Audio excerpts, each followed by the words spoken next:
story time about my mom caught me doing it with my neighbor. This all happened 10 years ago. I was 7 years old. Okay, here's the thing. My dad had left my mom and I for another woman. So I was always desperate for like male attention. And looking back, this is so terrible, especially for a teenage girl. New neighbor had moved in that summer. And let me tell you, I was obsessed from the moment I saw this boy. I became so obsessed because his window was right across from mine. It was like a movie. He would see me changing, I would see him changing. Of course, I never told my mom. And then my mom actually became friends with his mom. So they started coming over for dinners, and they were both single moms, so they connected on that too. Now, this boy didn't go to my school though. So we basically only saw each other whenever we were home. Okay, here's where things get messy. He had a girlfriend at his school. This did not stop him from flirting with me. He would stand in his window changing, and because he would come over to my house, he'd come up to my room and we'd just hang out. Both of our moms had a little too much wine one night, and he came up to my room and closed the door. As soon as he closed my door, I knew something was gonna happen. He asked me if I wanted a back massage, and I was like, yeah. As he's giving me this massage, he starts asking me why I don't have a boyfriend. And that's when I told him that I'm probably gonna get a boyfriend very soon, which is a total lie. See, I don't like anybody at my school. And that's when he told me that he would be really jealous if I got myself a boyfriend. So I turned around and told him, but you have a girlfriend, so you have no business getting jealous. That's when he grabbed my face and started kissing me. We made out for like half an hour while both our moms are passed out on the couch downstairs. I knew I needed to snatch him away from his girlfriend. What I did next is crazy. Once he started kissing me, we could not stop. I knew he had a girlfriend and I wanted to steal him away from her. So I thought, why not just do it with him so that he would leave her and be with me? That's when I took off his shirt, he took mine off, and things went from there. Let me just remind you that our moms are downstairs sleeping on the couch.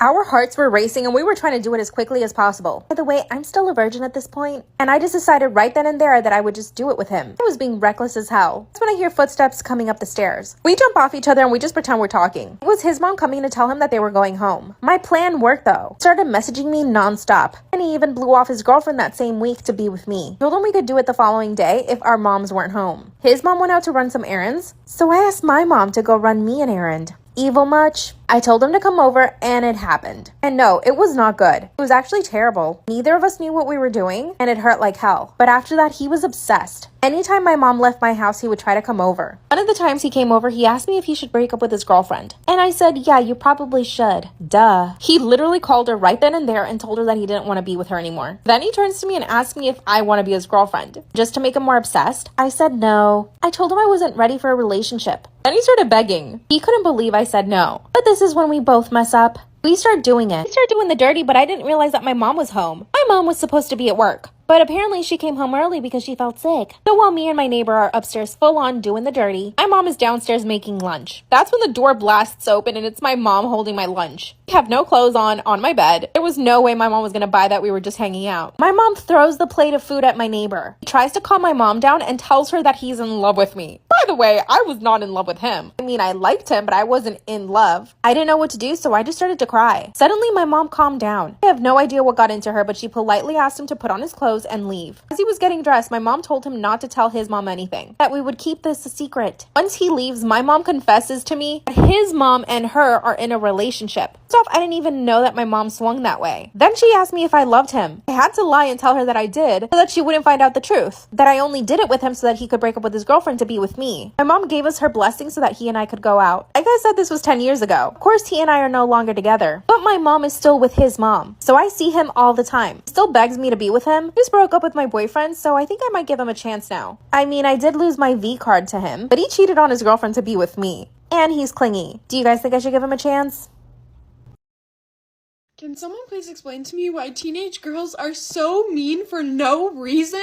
So about an hour ago, I went out to Target, and mind you, I already hate going out by myself, so this just made it 10 times worse. So literally right as I'm walking into Target, a group of 5 girls walks in. And the first thing that goes through my head is, oh my gosh, they're so pretty, I'm scared of them. I haven't had conditioner for about like a week and a half, and I've been too lazy to go to the store, so the first place that I went in Target was to go get more conditioner. So the group of girls is like right behind me, and I just hear them like laughing and giggling. I don't think they're laughing at me, but you know, when a group of girls is behind you laughing, you get like scared. I don't know about y'all, but I do. I'm not gonna give you guys all of the boring details. I'm gonna get straight to the point that literally hurt my feelings and made me want to run out of Target crying. I grab my conditioner and then I go over and look at the nails. because as we all know, I have 4 nails on this side and then none on this hand. And I was like, let me just get some acrylic, some press on acrylic. So the press on nails are on like the back shelf, and I bend down to like look at the ones on the bottom. And one of the girls, obviously the mean one, comes up to me and is like, do you know where the nail polish remover is? As if it's not right next to me. But I just replied with, I'm not sure, I don't work here. And she was like, oh, it looks like you'd work here. And at that point, I'm like, oh, I don't know what that means. All the Target employees are wearing red. I am wearing a black hoodie. Does it look like I work here? But no, I was way too scared to like talk back to that girl. Then one of the other girls that she's with grabs the conditioner that I had already grabbed and goes, ooh, I've been looking for this, and takes it and walks down the aisle and starts laughing with her friend. Now, I am all by myself and it is a group of girls. I'm not going to say anything because I don't feel like getting my feelings hurt. So I get up, don't pick out any nails, and I'm just kind of upset, and I walk over right back to the conditioner because that's one thing that I did need. So I hear the girls laughing and I'm like, all right, I gotta get out of this aisle. So I hurry up and grab my conditioner. And like, I genuinely felt like I was being like pranked or something, like, and I know I'm being dramatic, but like, why are they so mean? So 2 girls, my bad, 2 girls come from this side of like the aisle, and then 3 girls come from this side of the aisle, and they're laughing their ass off, like not trying to like corner me in, but like they're walking towards me, and I'm just sitting here like, what the actual heck? I know I sound dramatic, but like being there, it felt like they were like trying to corner me in and like jump me or something. So I say, excuse me, and I get out the aisle. So about 5 minutes goes on of me being in Target, and I'm trying to like figure out what I want for dinner tonight. So I'm like going down the frozen food section. They didn't say this directly to my face, but they made it very clear that it was aimed towards me. The girl that told me that I look like I work at Target walks by the aisle and was like, of course she's in the food section. Obviously aimed at me. At this point, I'm like, what the hell? Like, who are these girls and why are they doing this? Because it was like nothing said to my face other than that first interaction at like the nail spot, but then everything else kind of like was like secretly aimed at me, and I'm like, what did I do to these girls? This is what made me feel like I was literally being filmed for freaking TikTok. So I guess they split up, and one of the other girls, they come by and like she's like recording me, and I'm like, oh shoot. Oh, maybe this was for TikTok to see what would you do. So at this point, I only have a big bottle of the Christian Nest conditioner in my hands, and then a bag of Dino Nuggets because your girl loves Dino Nuggets. And I just really did not feel like cooking tonight. At this point, it's like another 5 minutes goes by. I kind of forget about the girls. Right when I forget about them. As I'm walking towards the clothes in Target, one of the girls bumps into me trying to make everything in my hands fall out. And I literally looked at her like this. And she looks at me and she says, is there a problem? I was like, no, I'm sorry. That was my fault. I'm so sorry. After I says that, the girl goes, pussy. I'm like, what the actual fuck? If you're the really pretty girl that I ran into Target with the ginger long hair that was curled, you are rude. As she's walking back to her friends, I realize that I'm being recorded. So if you guys see a video of me on TikTok basically getting bullied by a group of girls, yeah, that's me. I just kind of forget about it. I don't really pay them no mind because I'm like, girls are just rude. I saw a really cute pair of jeans on a mannequin. I set my Dino Nuggets and my conditioner down because again, that's all I had in my hands, right on like the little shelf where like all of the jeans were, or whatever you call it. I have the jeans like this. I see one of the girls, a different girl, not the ginger girl this time, run over, snatch my conditioner, and run. Again, what is the point? Again, I know I'm being dramatic, but at that point, I literally just wanted to cry. I'm like, why am I being bullied by a random group of girls? I totally forgot about my Dino Nuggets, and I try to walk over back to the conditioner because that is the one thing that I need. I was like, all right, I'm just gonna get this conditioner and I'm going to leave. I heard the girls laughing again. I turn around and they're literally following me, and I'm like, why? Like at that point, like I just wanted to bust out in tears. Why? Am I ugly or something? Like, why are y'all bullying me? I grab my conditioner, and as I am walking out of the aisle, a different girl, this time it was a girl that hasn't said anything, comes up to me and says, do you have something to say to us? Because you keep giving us a dirty look. And I said, no, like, I'm so sorry. Like, I feel like y'all are trying to target me or something. And they said, are you calling us a bitch? And I said,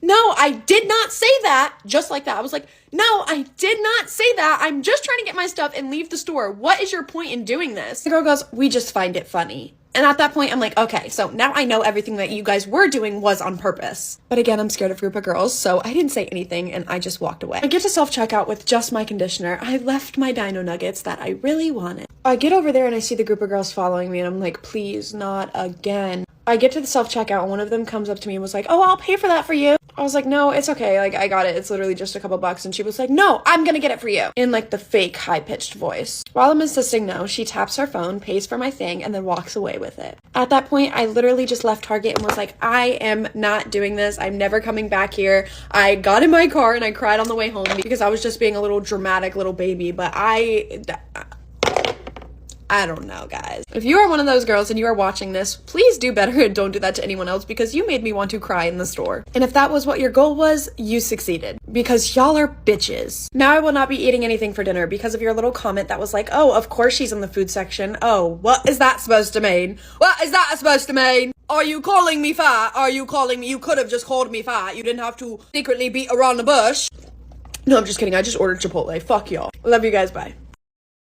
I genuinely thought you guys were exaggerating when you guys were telling your stories about the little girls in Sephora. They are actually insane. It happened about 2 days ago and I didn't want to tell this story because I do have a younger audience and I didn't want anyone mad at me. I'm not targeting anyone. I'm just telling my experience. So for Christmas, me and my sister, we got like a lot of Sephora gift cards and we were like, all right, let's go spend it even though we don't really need anything. Let's just go for fun. So the second that me and my sister walk through the door of Sephora, literally right as we're walking in through the door, me and her both look at each other like, because we see a little girl like 10 years old max, actually 9 years old max. I mean, I didn't stop and ask the little girl, hey, how old are you? But she looked very, very young. And she had a basket filled with stuff. Like, I mean, filled. So I walk over to the Drunk Elephant section because I haven't tried the Goldie Drops and I like really wanted to try them. Me and my sister were just kind of like scanning all the products, seeing if there's like any new Drunk Elephant products. And there was another little girl at the Drunk Elephant stuff with us. Okay, let me word this as best as I can. So there was another little girl over there around her age, and I guess she was looking for something. And the friend, the one that we seen in the beginning that had so much stuff in her basket, let's call her Basket Girl. Basket Girl walks over there.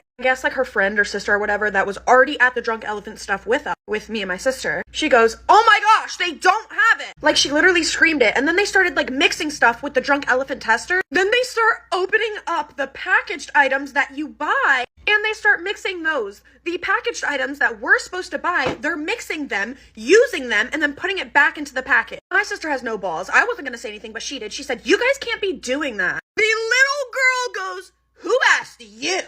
My sister's exact words were, you're like 5, where is your mom? While this is going on, we kind of like shifted more towards the Glow Recipe stuff because the Drunk Elephant and Glow Recipe were like right next to each other. I guess the little girl got mad about that comment that my sister made about where is your mom? And I thought y'all were lying. I thought y'all were lying. The Lord can vouch for me. I thought you guys were lying. They started knocking stuff off the Glow Recipe shelf. It wasn't Drunk Elephant this time, but they started knocking stuff off the Glow Recipe shelf. They didn't shatter anything, but they were knocking stuff down and laughing. Now this poor Sephora worker, if you are watching my video, please comment down below and tell me if this was you because, oh my goodness, she was young, she had pink hair, she had her makeup done. Please comment down below because bless your soul. She went up to the little girls and she was like, hi guys, you guys can't be doing that, blah, blah, blah, blah. Me and my sister like, got your ass. Mind you, me and my sister, we are nosy, so we stayed right there to listen to the tea. The girl looks at the lady, the one with the full basket, not the other friend. Are you like 10 years old? Why is your hair pink? My jaw dropped. I'm like, whose kid is this? Whose kid is this? Again, this poor worker, she sighed and walked away. She didn't say anything else. That poor worker. At this point, we've been in the store for, I want to say like 15 minutes. Like 5 minutes goes by. This Sephora is like really freaking big. Somehow we end up at the perfumes together. This little girl took a perfume. The ones that look like this, not like the full size, but like, I guess like the little roll-on. I don't know exactly which one it was, but she stuffs it in like a little purse that she had. Me and my sister look at each other like, why is this 5-year-old little girl stealing from Sephora? Again, my sister with 0 balls, 0. She walks by them and she goes, ooh, I'm snitching. The one with the basket, the full basket. Shut up, rat. At this point, like, I feel like I can't even blame the kid. Where is your parents? Where is your parents? So this line was literally huge. We saw them get in line, and again, me and my sister are nosy, so we're like, let's go get in line. By the way, I don't know if she, like, took it out of her purse or anything. We walked away after that because we weren't gonna be following little girls around the store. And, like, low-key, I was scared what those little girls were gonna do to me if I snitched on them, so I just kept my mouth shut. Please don't come at me. I just acted like I didn't see it. Like, I really didn't want to get beat up by 10-year-old girls. I really didn't. And they genuinely looked like they bite, so again, I just kept my mouth shut. I don't know if I said this already, but the line was like extremely long. Like, it's right after the holidays. Of course it's gonna be long. This girl pulls out her phone. Looks like it was either the 13, 14, or 15 Pro Max. She goes, Mom, where are you? We're about to check out. In that exact tone. Next thing that I hear is, I need your card. Hurry up. This is embarrassing. In like the rudest tone ever. If I talked to my mom like that, I would have no teeth in my mouth. But right as they get to the register, we were still in line. Like, we were just one person behind them. Guess the mom of the girl with the basket walks in. As the Sephora worker is ringing like the girl's stuff up, the mom goes, stop scanning, please. Stop scanning, please. Literally just like that. The mom goes, this is absurd. You girls can pick 3 apiece out of this pile. The little girl with the basket looked at her mom, and I'm pretty sure everyone in Sephora could hear her goes, I want it all! Like, not that loud, but it was loud. The mom goes, do you think I'm made of money? Like, about to cry. Like, do you think I'm made of money? I'm not gonna lie, this was a little bit funny. The girl goes, "That's what mom stands for, made of money." I was like, my teeth? All the way down to my toes. All the way down to my toes. If I talk to my mom, I'm like, ooh. Low-key, her mom slays for this. She said, "You have 5 seconds to pick 3 things or everything's getting put back." Like, mean. I was like, oh, it's getting real. Me and my sister and the worker, like, that was checking us out, we were, like, low-key laughing, and I was like, go slower, go slower. And she just kind of, like, giggled. I was obviously joking. We just wanted to hear the tea. The worker was laughing, too. She was like, "Girl, we see this every day." I'm like... Anyways, the girl starts crying, sobbing, hysterically crying. I don't know how she made herself cry that fast, but hysterically crying. And the friend or sister, whatever, is just sitting there, like, quiet, not saying a word. And she is sobbing. I hate you. You're the worst mom ever. You're the worst mom ever. I'm never talking to you again. I wish I had a new mom. I'm like, we're just sitting in shock. And, like, everyone in the line is laughing. Because, like, the line was filled with, like, teenage girls, like, looking at this, like, what in the heck? She's literally 5. Why is she acting like this over makeup? As I was, like, tapping my phone to pay, the mom or whatever looks at the cashier and she's like, "I'm so sorry, just scan it all." I looked at her like, "No, girl, you're supposed to say, put all that shit back. Put it all back." I don't know how much, like, the total was because I wasn't there to, like, hear anything because, like, I was done checking out. But when I am telling you guys, I am regretting not taking a picture of the little girl's basket, but I'm not going to take a picture of a little girl. Like, that's not right, I think. I promise when I'm not lying when I say that basket looked like it cost more than $1,000. I'm being so for real. I know I seen Rare Beauty in there. I know there was Drunk Elephant in there. And I know there was Charlotte Tilbury in there. There was, I think, Burberry, her perfume, like the big one. I'm not sure. Oh, on top of that, what she stuffed in her little bag. Anyways, this video is literally almost 10 minutes long. I'm sorry for, like, holding you guys this long. I just really wanted to tell this story. I know not all of you guys are like this. Please don't get mad at me. I was just telling what I saw because, like, I was not believing how crazy these little girls can be in Sephora. Anyways, that's it. Bye, guys.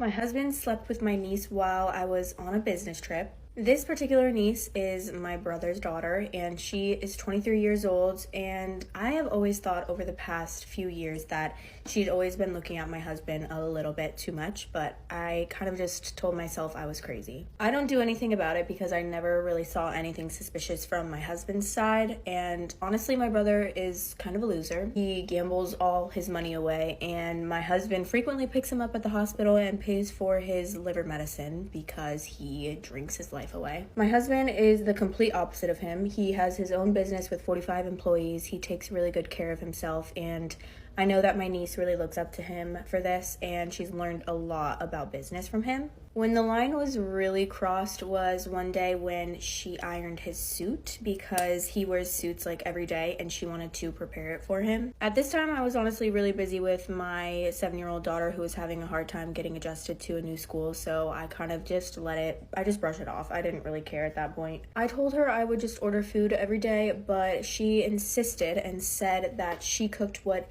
he liked. She never asked what we liked. It only ever mattered what he liked. 2 days ago, I found out that he slept with her while I was on a business trip, and I left my daughter at the house with them, but he ended up taking her to my mother's house to watch our daughter. How I found out was I actually got an anonymous text message, which turned out to be from one of her friends. I really hoped that it was just a stupid joke, but I confronted him about it, and I told him that I knew they slept together, and that's when he started confessing and apologizing, saying that it was just a mistake, and it only happened one time, that they had some wine, and he doesn't know, it just happened. I'm literally at a loss for words, and I have no idea what to do. Not to mention, this also is not her first time sleeping with a married man. She also slept with one last year as well. I had a talk with her back then when it happened, and she was extremely proud of what she had done. She said she wasn't looking for love. She just really liked the idea of sleeping with a man in power. That man was also of high social status in the military, so it's her thing. She never gives any chances to guys her age because she looks down on them. I just have no idea what to do. So my mom tried to talk to my niece, and she basically said that she hates me and she's hated me for years. She said that I have everything and I didn't even have to work for it, while she was left behind by her mother and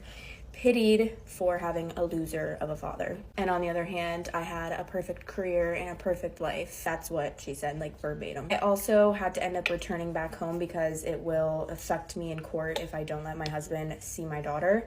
But I returned home and my room was an absolute mess. My husband was cleaning up the mess with my mother when I got back, and I guess my niece had gotten rid of everything from my closet in my bedroom, and she wanted to replace it with all of her stuff. My mom told me that my husband had to literally grab my niece's arms to immobilize her because she was hitting him, and also he needed to grab her arms because she was trying to hit and kick my mom and he was trying to stop her. And it's confirmed that she did actually attack my mother. My husband had to call a doctor to give her something to calm her down, and it ended up working. My husband will not stop asking me and begging me to forgive him for this. I have honestly never seen my husband so ruined. He was extremely upset and just kind of explaining himself out of the situation. My mom was also super upset because she said this isn't even the first time that my niece has attacked her when she gets angry and frustrated about something.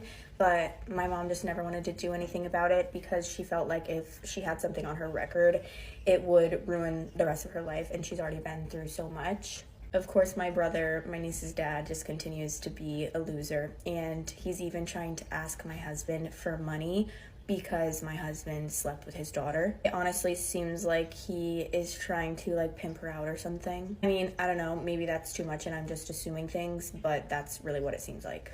If I'm being completely honest, I really just want to get away and stop talking to all of them. I'm so done with them.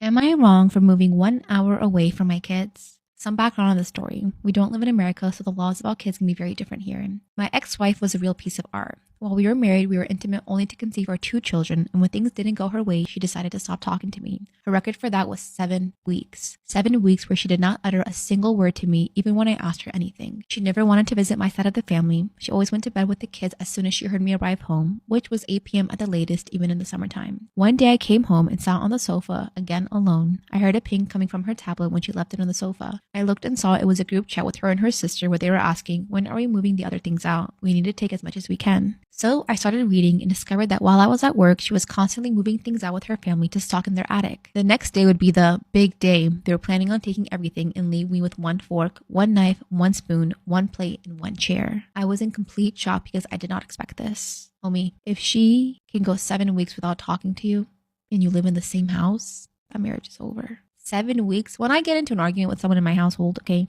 it's hard for me to go a day. I crack so easily because I'm just like, no, I gotta talk to somebody. At our worst time, I asked her if it would be better for us to divorce, and she always refused. Now she did this. So the next day I left for work, and of course I came back early, called the police and a bailiff to write down everything that she was taking. She got a scare from me arriving home that she didn't expect, of course. So she fell down the stairs. Immediately she made up the story to everything, including our kids, that I pushed her down the stairs. Luckily, the bailiff was my witness. She threw herself down the stairs. What the heck? I couldn't care less about the things she was taking, but I did want to know about the kids, like how we would arrange that for me to see them. She promised me we would come to an agreement on our kids and she wouldn't make it hard. She left the next day and had a letter from family court about my kids. I did not see them for a couple of months. Finally, the court gave me a half on holidays and 1 weekend every 2 weeks, so 4 non-school days per month. Common here in my country. I had to pick them up on Friday evenings and my ex had to come pick them back up on Sunday. I was so happy to see my kids again. Over the moon. However, she brought them wearing clothes that were too small and torn and shoes that were too tight. Remember, I had nothing left. She took everything, even the last hair ties of the girls. Not a pin, not an underwear, nothing. So the first weekend they came, my mother went shopping with them to get them everything they needed. This continues till this day. Always raggedy clothes when they arrive. She taught my children to expect expensive things from me and request expensive things from me from her words, keep going as long as you take money from him. She told my kids that I didn't love them as much as she did, that I didn't have time for them, that I was a liar, that I was abusive. And she's been telling them these things for years. Also, every Sunday or holiday after they came back from staying with me, she made them write down everything we did, we ate, where we went, how late they went to bed, and how long they stayed up, and who we saw. 2 years ago, I met someone new. She had 2 kids of her own where she shared custody of. In the beginning, my kids were absolutely crazy about her.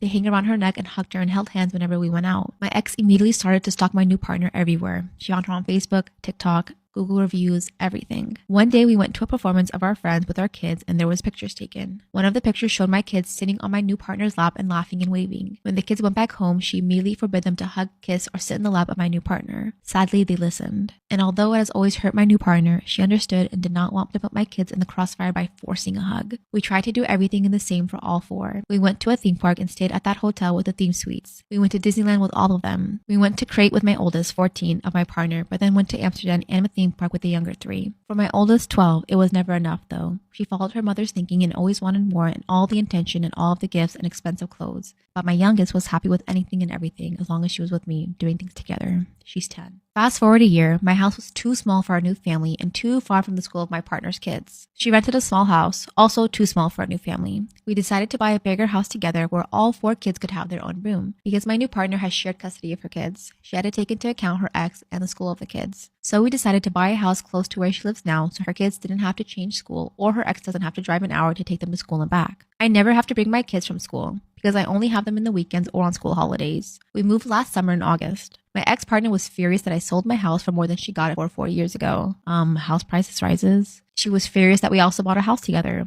I never bought the previous house with her, a whole other story. She was furious that it was a 1-hour drive from her. Maybe also because she is still single, bitter, alone in the same rental house after 4 years. So she started to say to my kids, he loves her more, he chose her above you, and things like that. Also, my business was doing great, and my new partner decided to come into my company with me, and she supports my dreams and goals. This set my ex off again, and apparently that was the final straw for her. She refused to give my children to me anymore. She forces both of my children to say, I don't want to come anymore. Now for my oldest 12, the brainwashing is completed and she genuinely believes that I'm the bad one in the story. My youngest 10, however, warned us that this was coming and sat night after night in our bed crying that she would be forced to say she did not want to come anymore, but she does want to come. My ex and my oldest are saying it's my fault because I moved and I love my new partner and her kids more than them. But it was a practical choice, nothing to do with whom I love more. So am I the asshole?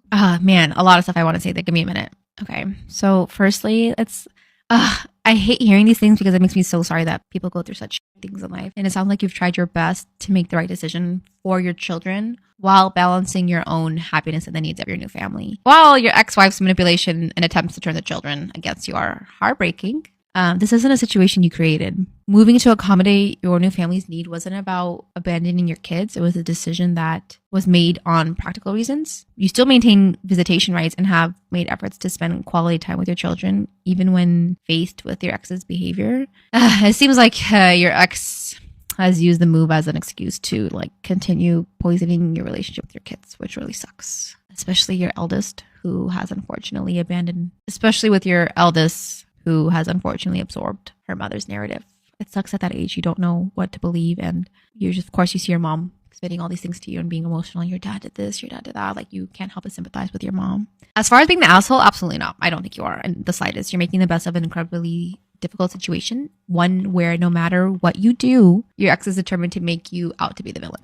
And it's very clear from your story that you care deeply for your kids. Of course you do. But you've also had to make a decision that is best for your mental health and your future. And while your eldest right now, currently at her age, is being swayed by her mother's words, your youngest seems to understand the truth. And I hope she continues to stay that way. And hopefully with time, your relationship with both children can improve. But that will require patience and persistence. Keep fighting for your kids. Keep fighting for a relationship with your kids. I always hear these stories when kids get older and they're like, you didn't really fight for me. Even though they don't know in that time that one of their parents is pulling them apart, they're going to say, we were kids. We didn't know any better. I think if you keep pushing and pushing, when they're older, they'll finally come to the light and say, oh, wow, my dad really tried to be in our lives and not just abandon us the first time a 12-year-old said, Dad, I don't want to hang out with you.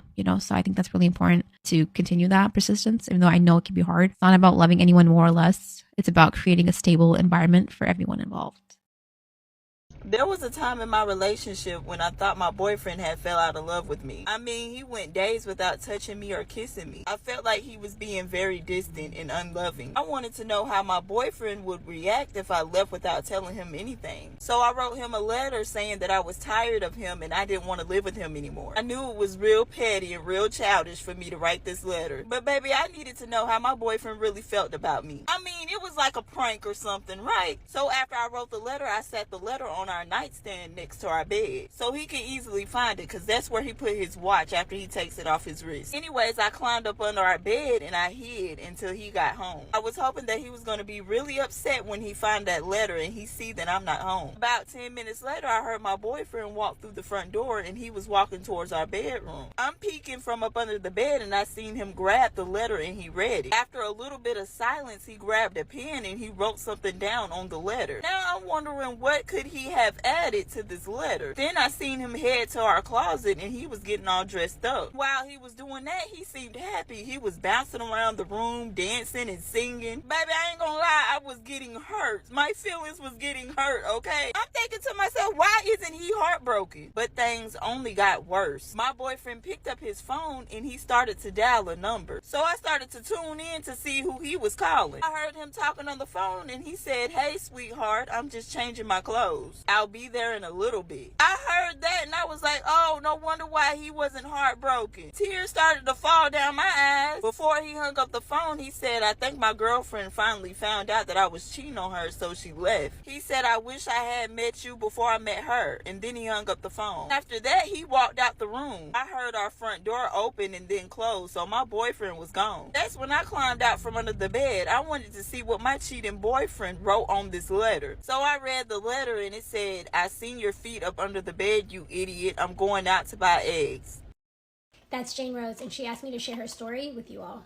Now, when she was 15, she found out that she was pregnant. She didn't want to go through with the pregnancy. When she asked her parents to take her to the clinic, they both refused. And when you're a minor, you need a parent's signature in order to go to the clinic, so she ended up having the baby. Jane's mother agreed to be the primary caregiver of the baby because Jane was in school, she was working, she had a lot on her plate, so her mother was willing to help her. The biological father was not in the picture. He maybe saw the child a handful of times, but he never really was involved. He never contributed financially. So a few years later, Jane is 18 years old. She moves out of her mother's house. Her baby is still living in her mother's house, however. So one day her mom calls her and says, "Hey, come over. I need you to take care of Kai." She's like, okay. So she comes over. It's 5 o'clock in the morning. She goes to sleep. At 7 a.m. though, her daughter has gotten into a routine of going out to walk the dog with Jane's stepdad. So that morning was no different. She got up. She went to walk the dog. Jane's upstairs knocked out. She gets a phone call from her mother like, "You need to wake up, you need to wake up, you're about to go to jail." Come to find out, somebody saw the daughter walking the dog outside and got concerned, called the cops. Now the cops are investigating, trying to figure out why this baby's out at 7 o'clock in the morning by herself walking this dog. Jane's first instinct was to run. She was about to jump out the second floor window and just book it. Her mom was like, "Do not do that. Wait until the cops get there. Talk to them." So she does. They get there. They talk to her. She tries to explain to them what's going on, that she's in no type of danger. The cops did not want to hear any of that. They handcuffed her and took her to jail. They charged her with child desertion and put a $100,000 bond on her. At this point, she's been in jail for about a month. She's waiting for a check to clear in order to pay her bond off and be able to get out. Also, in the background, the mother has lost custody of the daughter and she's been taken away. She ended up freaking out, didn't know what to do. She reaches out to the biological father and is like, "Hey, this is going on." The biological father ends up coming in, getting the daughter, getting custody of her, and then subsequently losing custody of her. So now both the father and the mother are working case plans with DCSF in order to get the daughter back. Jane ends up getting in trouble again because she refused to show up to court for warrants and ends up getting put into jail again for 96 days. At this point, she falls behind in the casework plan. By the time she got out, they had already been 3 months into working on their plan. They had been granted visitations. They were taking her on the weekends. There were also 2 adults that were older than her. They had stable incomes. They were just viewed by the system as more reliable options than her younger self that was also having a troubled past. She also said that she felt like her family wasn't really advocating or helping her out or really like doing anything to help her guide her through this situation in order to retain custody of her child. Eventually, the court does grant her supervised visitations at a facility called Park Place, where she is about almost an hour and 45 minutes away from where she lives, and she didn't have a car at the time, so she was paying people a lot of money to sit there and wait for her while she had the visitation, for food, for gas, and it was costing her a lot, but she was willing to do it because she wanted to see her daughter. So one day, she got off working night shifts, she got home, took a nap, waiting for her ride to come and take her to her visitation, and they don't show up. She calls the facility, tells them what's going on, and they're like, "Look, if you don't show up, this is going to be breaching your contract, and your daughter's already here, so that's going to be an issue, and we're going to be terminating your visitations moving forward." She doesn't have an option, so that's exactly what ends up happening. Her visitations were terminated. At one point, they were allowing her to have phone calls, and during the phone call, the baby girl tells her, "Monsters are touching me." And the mom is like, "What?" And she has a witness, mind you. Somebody else is on the call. And she reports it with the witness knowing that she's reporting it. DCSF doesn't do anything. Nothing. They think that she's bitter, that she's being like vindictive and trying to like hurt the father's case. But she's like, "This is what the child told me, and she told me in front of someone." So DCFS gets involved, the police get involved, they go to their house, they do a whole investigation. This is when the biological father and his wife buckle down and decide to do no contact with Jane moving forward. After a year of not speaking to her daughter, she ended up getting served adoption paperwork. She contacted a lawyer, the lawyer let her know what the fees were going to look like, and she moved forward with trying to fight it. She said in court, the only thing the lawyer's objection was to do was to humiliate her. She wanted to bring up her Facebook, every single little thing, and just show the court how irresponsible she was and how she should not be trusted with a child. Mind you, she was only 21 years old at this point, so they're just pulling up all these photos, being like, look at what she does.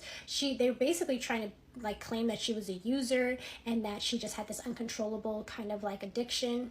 This is when Jane's lawyer advises her, hey, if you don't agree to what they're offering you, they're just going to take away all your visitation rights. So you're better off just accepting what they're saying and letting them take custody. She had nobody else to confer with, to confide in, to ask advice from. So she took the lawyer's advice and said, okay, I'll sign over my parental rights.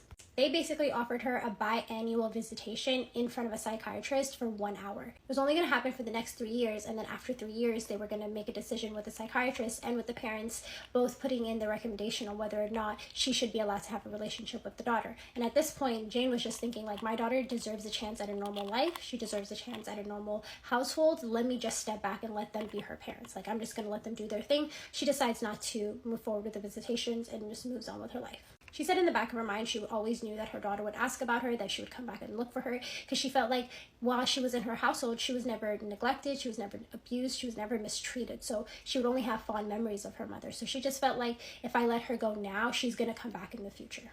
The baby daddy's wife's name is Marcy Lynn, and she had a genuine problem with Jane from the jump. At the time, Jane was 15, her baby daddy was 18, and the girlfriend was 21 years old. When Jane's mother found out that Jane was impregnated by this 18-year-old boy, she wanted to send him to prison. She wanted to go and report him, and Jane told her, no, it's fine, don't even worry about it. Mind you, Marcy Lynn, from the jump, had an issue with Jane. She would always be why is he leaving me to go see you? And then when she got pregnant, after Marcy Lynn had miscarriages, when she found out that Jane got pregnant by the baby daddy, she was furious. It sent her. She was like, how could this be? How could she be pregnant? She kept having miscarriages and stillborns. Jane said there was one day where her and Marcy they were both at the DCSF office, and Jane looked at her and said, hey, why do you insist that my daughter call you mom? I don't understand why you're so gung-ho on that. And Marcy Lynn looked at her and said, because I am her mom. You're not her mother. You're not. And this, mind you, again, Jane was young. She squared up and punched Marcy Lynn right in the face. She regrets it, but at the end of the day, she knows that when she was younger, she was much more of a crash out than she is now. At this point, she starts to move on with her life. Jane never forgets about her daughter. She always reaches out to her. She tries to look up photos with her. She tries to contact her through the parents. The parents are like, no, you said no to the visitations. Unless you're going to go and sit down with the psychiatrist and have the supervised visitations, you cannot speak to her on the phone. You cannot see her.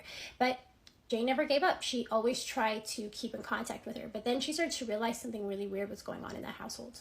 Whenever Jane tried to reach out, it was, do not contact us, don't talk to us, don't make us change our numbers, we don't want to talk to you. To the point that cops would reach out to Jane and say, hey, this is borderline stalking, it's harassment, you have to leave them alone, you can't keep doing this. And then Jane would tell him, is it illegal? Am I doing anything wrong? And he's like, well, it's a thin line between stalking and not stalking.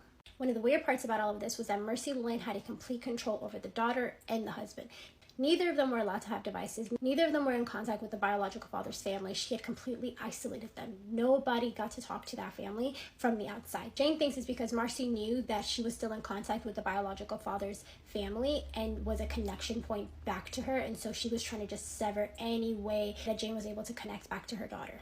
They were isolated to the point that when Marcy and the biological father had a baby together, his family, his mother, his grandmother, none of them were able to see that youngest baby. So in therapy, all that Jane would talk about was her daughter, how much she missed her, everything that she was going through. And one day the therapist basically told her, you need to make it aware and apparent to your daughter that you're trying to communicate with her. You need to make it obvious. This plants a seed inside Jane's head. Jane at this point had tried everything. She tried to send money, she tried to send cards, she's tried everything. So at this point, she's like, you know what, we're just gonna have to pull up. She knew where they lived, but she was trying to be respectful. So at this point, her and her mother get into the car and they drive over there. They know exactly where they live. She walks up there, they see a car parked outside, they wait a little bit. Her anxiety gets too high, she walks right up to that door, rings the doorbell, starts knocking, starts calling her daughter's name out, and nothing. Nobody comes to the door. She ends up walking back into the car, sitting there. Sure enough, a few moments later, a car pulls up into the subdivision.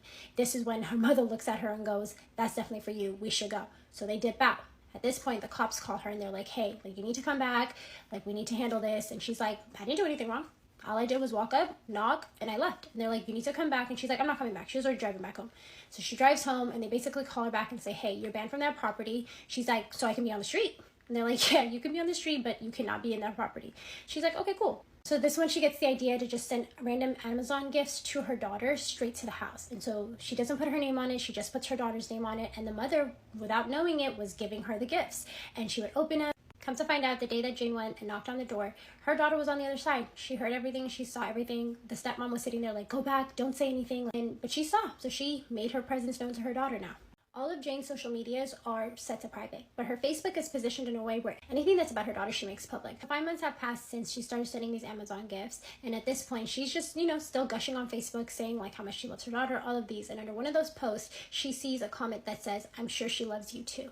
Now, she wasn't sure, but something in her gut was like, this is my daughter. She's pretending to be somebody else, but this is my daughter. She wasn't sure, so she just replied back and said, no doubt. The profile responds back and says, if you got a chance to talk to your daughter, what would you say? And this is when Jane responds back and says, let's move this to the DMs. For whatever reasons, the DMs weren't working, so they exchanged emails and they start going back and forth in emails.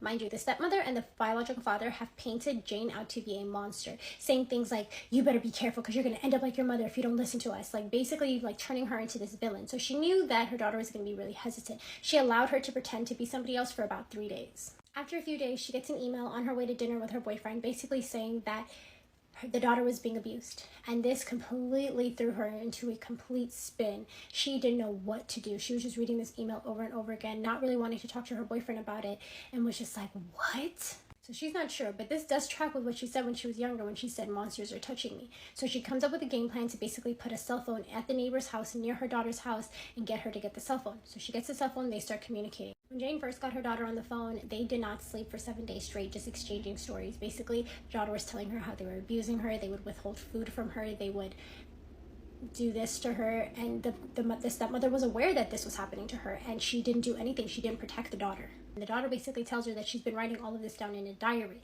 and her mother says like, hey, is there any way I can get the diary from you? Basically set up a meetup. But just like scheduled, she goes to walk her dog, the mother and her meet, she gives her the diary, she's driving home, she's reading through this diary, and she's crying hysterically. She's just so confused on why they would fight her tooth and nail just to take the daughter and abuse her like this, treating her like an in-house like servant essentially. She also comes to find out that her daughter ended up becoming pregnant with the biological father's baby and ended up having a miscarriage, all while the stepmother is in the hospital having her youngest sibling and giving birth to it.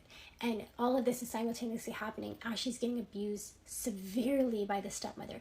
She tells her mother, that woman abused me. Marcy abused me more than my father did. Even though he did all that physical stuff to me, she mentally, psychologically, emotionally tormented me, completely destroying me. This man was a predator. Not only was he touching Jane's daughter, he was also touching the other daughter. They also had a 4-year-old daughter in the house as well, and he was also touching her as well. Mind you, in his trial, he said, and I can't even believe he said this, he said, it was better that I do this at home than go outside of my house and cheat on my wife. Like, are you serious? He was charged with first degree and was sentenced to life. And the daughter gave her victim impact statement. Jane said there wasn't a dry eye in the court. The judge, the court clerk, everybody was crying their eyes out. She stood there brave and tall. She helped send this man to life in prison with 15 years added on top of it. The judge literally told him, you are going to end your life here. This is where it all ends. And it's all because baby girl decided to speak up and say something. Marcy tried to blame the daughter and Jane for this predator going to prison. How dare you? You were protecting a predator. He was preying on your own daughter. Not only Jane's daughter, but your own daughter. Even now, to this day, Marcy was given the children back. Unfortunately, she wasn't charged with anything. They said that there was not enough to charge her with. Not only was she not charged or sent to prison, she was given her own children back. All Jane did was allow the child to go out and walk the dog and then not make a visitation. And she lost all of her parental rights and visitation rights. This woman stood by and allowed these children to be abused, to be taken advantage of, and said nothing. Protected a predator. DCFS told the courts, do not give this woman her children back. The courts had nobody else to put these kids with. The 2 oldest had nowhere to go. The baby could be put somewhere, but the 2 oldest, they had nowhere to go. And so they had to be given back to the mother. When they all went to court, they tried to tear apart Jane and tried to bring up all of her past. And she's like, I'm not sitting here as the same person that I was when I first lost my child. It has been over 10 years since I lost custody, and you allowed my baby to be sent to this house, to be abused, to be neglected. The biological father's entire case was built on Jane being a manipulator and making the baby say all of this and say like, oh, this happened, that happened, but there was forensic proof. There was a very detailed diary that was put in. Like, no, this was not all made up. All of this came to light on a Thursday. By Monday morning, her daughter was back in her house, back in her custody, and this man was inevitably sent to prison for life. The stepmom, Marcy, is apparently out here living her best life. She said shortly after everything went down, this all happened about a year ago, she said that she was out vacationing in Korea, and Jane's just wondering, like, where are the kids, who's watching them? Like, they just went through something so traumatic to find out that this man is a complete predator and you are just out here gallivanting around Korea. Like, okay. She said that her daughter does want to come and tell her story one day, because this is Jane's story. This is what happened to her and what she went through to fight back and get her custody back of her daughter. What her daughter went through during those 10 years that she was in custody of her biological father, that's a whole nother story. I think this is one of the hardest stories I've ever told. I've had to pause this video a lot of times just to like kind of collect myself. I can never understand evil people. That's just terrifying to know that people like this exist. I do want to thank Jane Rose for reaching out to me and asking me to share this story. I think it's really important because I think it shows the importance of believing women, the importance of believing victims, and most of all, the importance of believing your children. A lot of times when kids speak up, you know, especially in certain communities, it's like, be seen but don't be heard. So the fact that Jane believed her the first time, the second time, and every single time after that, like, good job on you. Good job on protecting your baby. Good job on growing, evolving, becoming a better human, and doing the things that you needed to do to get your baby back. I absolutely commend you, and I think that only good things are going to be ahead of you guys.